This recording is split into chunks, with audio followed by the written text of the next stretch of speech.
ઈષ્ટદેવ ભગવાન શ્રી હરિકૃષ્ણ મહારાજની અસીમ કૃપાથી દ્વાદશ જ્યોતિર્લિંગ નિમિત્તે આજે આપણે એકત્રિત થયા છીએ અને આજે આપણે 8મા જ્યોતિર્લિંગ નાગેશમ દારૂકાવને, નાગેશમ નાગનાથ, નાગેશ્વર એ દ્વારકા પાસે માનવામાં આવે છે. દ્વારકા પાસે દારૂકાવન છે. બીજી કલ્પના પ્રમાણે ઔરંગાબાદ પાસે નાગનાથ ભગવાન બિરાજે છે. દારૂકા નામની રાક્ષસી હતી. દારૂક નામનો રાક્ષસ એનો પતિ હતો. દારૂકાએ તપ કરી પાર્વતીજીને પ્રસન્ન કરી શક્તિની પ્રાપ્તિ કરી. પાર્વતીજી પાસેથી મેળવેલ શક્તિની રાક્ષસી ઘમંડી બની ગઈ. દારૂક રાક્ષસે પણ સત્પુરુષોને રંજાડવાનું યજ્ઞ અને ધર્મના નાશનું કાર્ય શરૂ કર્યું. પશ્ચિમના સમુદ્ર તટ પર સંપૂર્ણ સમૃદ્ધિથી ભરપૂર વન આ રાક્ષસ દંપતી પાસે હતું. આ વન આખું આ રાક્ષસ દંપતી સાથે સ્થળાંતર કરતું. રાક્ષસી દારૂકા આ વનમાં દારૂક સાથે ઈચ્છા અનુસાર વિચરણ કરતી. રાક્ષસીના ત્રાસથી ત્રાસેલા લોકો આર્વ ઋષિ પાસે મદદ માટે જાય છે. આર્વ ઋષિ તથા દેવ કૃપાથી લોકો તો રાહત અનુભવવા લાગ્યા, પણ દારૂકા ગભરાઈ ગઈ. દારૂકાએ પ્રાપ્ત વરદાનને કારણે પોતાના મળેલા વનનું જળમાં સ્થળાંતર કર્યું. હવે રાક્ષસી જળમાં રહેવા લાગી. અહીં એને ત્રાસ શરૂ કર્યો. એકવાર ઘણા બધા વહાણો માનવો સાથે ત્યાં પહોંચ્યા. રાક્ષસોએ માનવ સમુદાયને બેડીઓ પહેરાવી કારાગારમાં હડશેલી દીધા. બધી સંપત્તિ લૂંટી લીધી. આ સમુદાયમાં સુપ્રી નામનો એક વૈશ્ય હતો. સુપ્રી સદાચારી, ભસ્મ લગાડનાર, રુદ્રાક્ષની માળા ધારણ કરનાર, શિવનો મહાન ભક્ત, પરમ ભક્ત.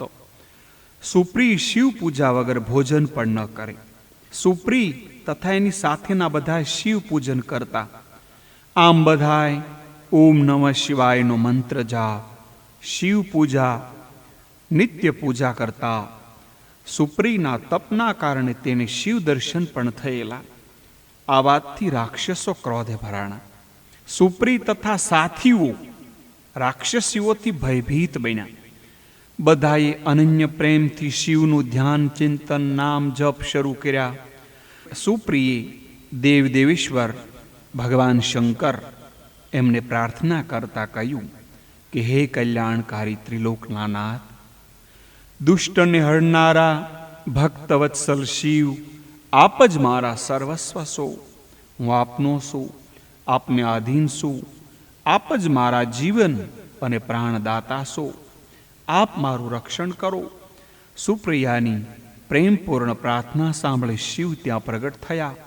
શિવ અહીં પરિવાર સાથે પ્રગટ થયા. આ સ્થળ તે જ નાગેશ્વર જ્યોતિર્લિંગ. સુપ્રિયે શિવ દર્શન પૂજન કર્યું. રાક્ષસોને પાશુપતાસ્ત્રથી હણી સુપ્રિયની રક્ષા કરી. આ પછી આ વનમાં બ્રાહ્મણ, ક્ષત્રિય, વૈશ્ય, શુદ્ર ચારે વર્ણો માટે એમને ધર્મપાલન, નિવાસ માટે શિવે વરદાન આપ્યું. આ સ્થળમાં શિવ ધર્મના ઉપદેશક, પ્રચારક અને પ્રવર્તક રહે, મુનિગણ રહે, તમોગુણી રાક્ષસો ન રહે એવી વ્યવસ્થા થઈ. રાક્ષસી દારૂકા પાર્વતીજીની અનન્ય ભક્ત પણ હતી. એણે પાર્વતીજીને પ્રસન્ન કરી પોતાના વંશની રક્ષાનું વરદાન માંગ્યું. આમ શિવ કૃપાથી સાત્વિક વાતાવરણ નિર્માણ થયું. તો પાર્વતીની કૃપાથી અલગ રાક્ષસી તામસી શક્તિ પણ વસી. આ સ્થળે જ્યોતિર્લિંગ સ્વરૂપ મહાદેવજી બિરાજમાન છે. તે નાગેશ્વર ધામ કહેવાય છે. પાર્વતીજી બિરાજ્યા તે નાગેશ્વરી કહેવાય છે. જે શક્તિનો, ભક્તિનો સદુપયોગ કરે તે માનવ દેવ સમાન છે. જે સંયમ, સંપત્તિ, શક્તિનો ભોગમાં દુરુપયોગ કરે તે દૈત્ય રાક્ષસ છે. દારૂક રાક્ષસ દંપતીથી પ્રજા દુઃખી બની.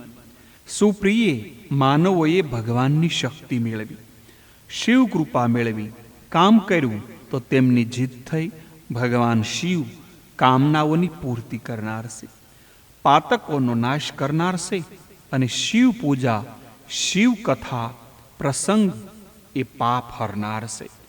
માટે આપ સર્વ જ્યારે પણ સૌરાષ્ટ્રમાં જાઓ ત્યારે નાગેશમ દારૂકાવને એટલે કે નાગેશ્વર ધામ એમના અવચૂક દર્શન કરજો. એટલું કહીને અહીંયા નાગેશ્વર ભગવાનની, નાગેશ્વર જ્યોતિર્લિંગની જે કથા હતી એ મેં તમને આપ સર્વને કહી. આપ સર્વને ભાવથી, હૃદયથી પ્રણામ.